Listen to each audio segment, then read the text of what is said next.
हाय मेरे प्यारे साथियों, कैसे आप लोग? उम्मीद करता हूँ लोग बहुत अच्छे थे। स्वागत है हमारे फुल स्टडीज़ में।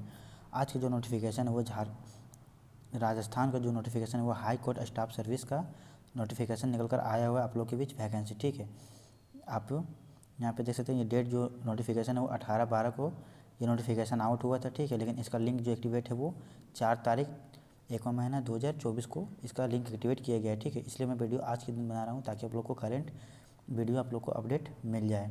तो यहाँ पे आप देख सकते हैं सिस्टम असिस्टेंट के लिए रिक्त पदों के लिए सीधी भर्ती हेतु प्रतियोगिता परीक्षा आने के यहाँ पे सीधी भर्ती सिस्टम असिस्टेंट के लिए यहाँ पे नोटिफिकेशन निकाला गया है Rajasthan high court staff service rules का। ठीक है, यहाँ पे तो चलिए आगे की ओर देख लेते हैं यहाँ पे किस प्रकार से यहाँ पे दिया गया है। ठीक है, यहाँ पे देखिए सबसे पहले यहाँ पे बताया गया है कि जो अभ्यर्थी हैं आमंत्रित किए जाते हैं, जो ऑनलाइन एप्लीकेशन जो अभ्यर्थी चयनित होते हैं, यहाँ पे देख सकते हैं ऑनलाइन एप्लीकेशन आमंत्रित किए जाते हैं। चयनित अभ्यर्थी नियमानुसार 2 वर्ष अवधि तक के ₹18,500 फिक्स्ड प्रति माह प्रारंभिक परीक्षा दिन परीक्षार्थी के रूप में रहेंगे। ठीक है, परीक्षा के कल सफलतापूर्वक पूर्ण करने के बाद उन्हें नियमानुसार पे मैट्रिक लेवल पर लेवल 8 के अनुसार यहाँ पे आपको पेमेंट स्केल जो मिलने वाला है वो ₹26,300 से लेकर ₹83,500 तक आपको यहाँ पे पेमेंट लेवल 8 तक जाने वाला है। ठीक है, इस प्रकार से यहाँ पे देख सकते हैं हम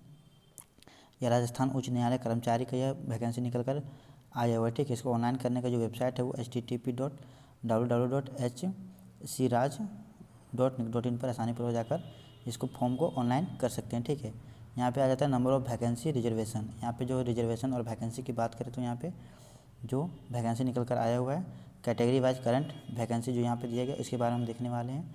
तो टोटल वैकेंसी की बात करें तो यहाँ पे देख सकते हैं टोटल वैकेंसी जो है वो आपका 230 पदों में वैकेंसी निकाला गया है। ठीक है, अनरिजर्व कैटेगरी की बात करें तो यहाँ पे आपका जो है वो 85 वैकेंसी निकाला गया है। ठीक है, EWS के लिए जो वैकेंसी वो टोटल सीट जो है वो पद 23 सीट दिया गया है और SC कैंडिडेट के लिए यहाँ पे 36 सीटें दी गई है। ठीक है, वही आगे की ओर बात करें तो यहाँ पे ST कैंडिडेट के लिए तो 27 सीट दिया गया है टोटल यहाँ पे, और OBC NCL के लिए जो सीट दिया गया है वो 48 सीट दिया गया है। यहाँ पे देख सकते हैं यहाँ पे रिक्ति अनुसार आपको यहाँ पे बताया गया OBC फीमेल ओमेन ये एक्स सर्विसमैन का यहाँ पे सारी चीज़ बताया गया है। ठीक है, MBC NCL के जो कैटेगरी के लोग हैं वो 11 पोस्ट यहाँ पे दिया गया है। ठीक है, हॉरिजॉन्टल रिजर्वेशन के जो टोटल कैटेगरी के जो लोग होते हैं वो 13 सीटों में यहाँ पे वैकेंसी टोटल पोस्ट दिया गया है। ठीक है, आई होप आप लोग को समझ में आ रहा होगा। यहाँ पे आरक्षण जो आपको यहाँ पे है जो आपका कैरेक्टर वगैरह सब चीज़ लाजवाब होना चाहिए तो आसानीपूर्वक आप फॉर्म को डाल सकते हैं। ठीक है, आप प्रमाण पत्र यहाँ पे देख सकते हैं वेरियस कैटेगरी प्रमाण पत्र के संदर्भ में यहाँ पे अनुसूचित जनजाति से जो कास्ट सर्टिफिकेट है यहाँ पे देख सकते हैं कास्ट सर्टिफिकेट ये सब आपका करेंट होना चाहिए, किसी भी प्रकार का कोई फर्जी नहीं होना चाहिए। ठीक है, इस प्रकार से तो आगे की ओर देख लेते हैं कि किस प्रकार से यहाँ पे बताया गया है। यहाँ पे आ जाते हैं क्वालिफिकेशन के बारे में। न्यूनतम शैक्षणिक योग्यता मिनिमम एकेडमिक क्वालिफिकेशन के बारे में बताया गया। ठीक है, क्वालिफिकेशन जो आपका नॉर्मल होना चाहिए वो BE BTech होना चाहिए, BSc होना चाहिए। ठीक है, computer science in इक्वायरमेंट degree form required university established by law in India graduate in any subject form required university post graduate diploma. यहाँ पे देख सकते हैं BTech BSc जो लोग किए हैं पोस्ट ग्रेजुएट के लोग हैं जो डिप्लोमा वगैरह का आपके पास कोई प्रकार का डिग्री है तो आप आसानीपूर्वक इस फॉर्म को डाल सकते हैं। ठीक है, 3 ईयर्स का डिप्लोमा का यहाँ पे कंप्यूटर साइंस से आप किसी भी प्रकार का पॉलिटेक्निक वगैरह इंजीनियर वगैरह किए हैं तो आप फॉर्म को आसानीपूर्वक यहाँ पे डाल सकते हैं। ठीक है, यहाँ पे फिजिकल फिटनेस के बारे में बताया गया कि फिजिकल आपका एकदम अच्छा होना चाहिए शारीरिक रूप से यहाँ पे। ठीक है, यहाँ पे देख लीजिए यहाँ पे नेशनलिटी बताया गया कि राष्ट्रीयता जो होना चाहिए वो सेवा के नियुक्त के अभ्यर्थी के लिए यह आवश्यक है कि वह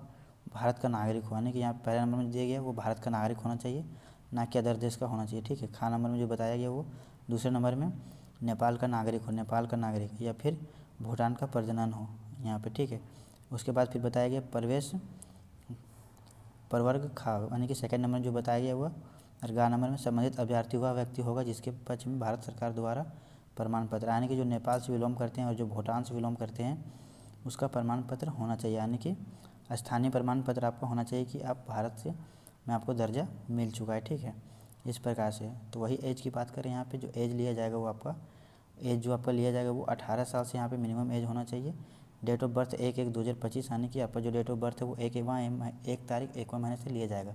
लास्ट जो एज है वो 40 साल तक फॉर्म को डाल सकते हैं, ठीक है, 40 साल तक इस फॉर्म को आसानीपूर्वक डाल सकते हैं। यहाँ पे देख सकते हैं चरित्र प्रमाण पत्र आपका यानी कि कैरेक्टर, आपका कैरेक्टर जो है वो अच्छा होना चाहिए, ठीक है, अच्छा क्वालिफाई होना चाहिए, ठीक है।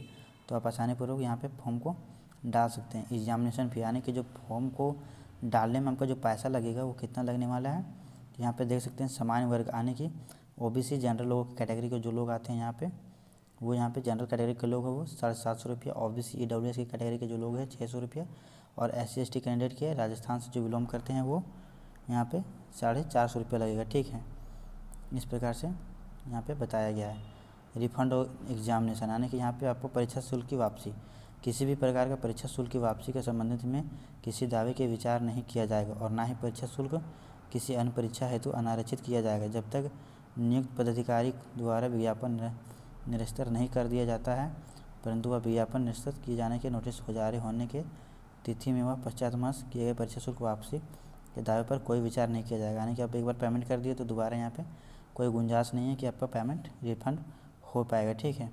इस प्रकार से बताया गया है। आगे की ओर बात करें यहाँ पे एग्ज़ाम के बारे में, एग्ज़ाम सिलेबस के बारे में, तो एग्ज़ाम सिलेबस के बारे में भी बताया गया है। तो परीक्षा की स्कीम और पाठ्यक्रम स्कीम के सिलेबस के बारे में देखें तो यहाँ पे स्कीम का जो सिलेबस है वो यहाँ पे रिटन टेस्ट जो आपका होगा वो 100 मार्क्स का आपका होने वाला है। टोटल जो आपको क्वेश्चंस पूछे जाएंगे वो यहाँ पे देख सकते हैं 100 मल्टीपल्स क्वेश्चन रहने वाला है, ठीक है, आपको यहाँ पे इस प्रकार से। तो क्वेश्चन किस प्रकार से रहेगा यहाँ पे, कंप्यूटर नॉलेज से जो आपका क्वेश्चन पूछा जाएगा वो 80 नंबर का क्वेश्चन पूछा जाएगा, और जनरल नॉलेज और इंग्लिश से जो आपको क्वेश्चन पूछा जाएगा वो 20 मार्क्स का क्वेश्चन पूछा जाएगा, 20 नंबर का, ठीक है। यहाँ पे देख सकते हैं SC/ST कैंडिडेट के यहाँ पे मिनिमम मार्क्स जो है वो 40 मार्क्स और अदर कैंडिडेट के 45 मार्क्स। आने के समय जो आपको दिया जाएगा वो 2 घंटे का समय दिया जाएगा, ठीक है। इस प्रकार से दिया गया है। Method of conducting written exam, written test यानी कि रिटर्न टेस्ट जो आपका है वो 80/20 मल्टीपल चॉइस क्वेश्चन यानी कि 80 और 20 आपका मल्टीपल चॉइस क्वेश्चन रहेगा 1 मार्क्स का, यानी कि एक क्वेश्चन 1 मार्क्स का रहने वाला। टोटल जो मार्क्स है वो 100 मार्क्स का आपका होने वाला है, ठीक है। There shall be no negative marking यानी कि यहाँ पे कोई किसी प्रकार का नेगेटिव मार्किंग नहीं है, ठीक है। इस प्रकार से यहाँ पे बताया गया। तो आई होप आप लोग को समझ में आ रहा होगा। तो आज का नोटिफिकेशन में आई होप समझ ही गए होंगे आप लोग। तो आज का नोटिफिकेशन में इतना ही। ऑनलाइन करने का डेट है जो आपको यहाँ पे ऑनलाइन करने का डेट हम आपको नहीं बताएं, तो ऑनलाइन करने का डेट जो है आपका यहाँ पे देख सकते हैं 4 तारीख 1वां महीना 2024 जो हम आपको फर्स्ट टाइम ही आपको बताया कि ऑनलाइन करने का डेट जो है वो लिंक आज से एक्टिवेट किया गया 4 तारीख 1वां महीना से, और लास्ट जो चलने वाला है वो 3 तारीख 2वां महीने तक आपका पूरे 1 महीने का समय दिया गया है। शाम को 5 बजे तक ये आपका फॉर्म ऑनलाइन होगा, ठीक है।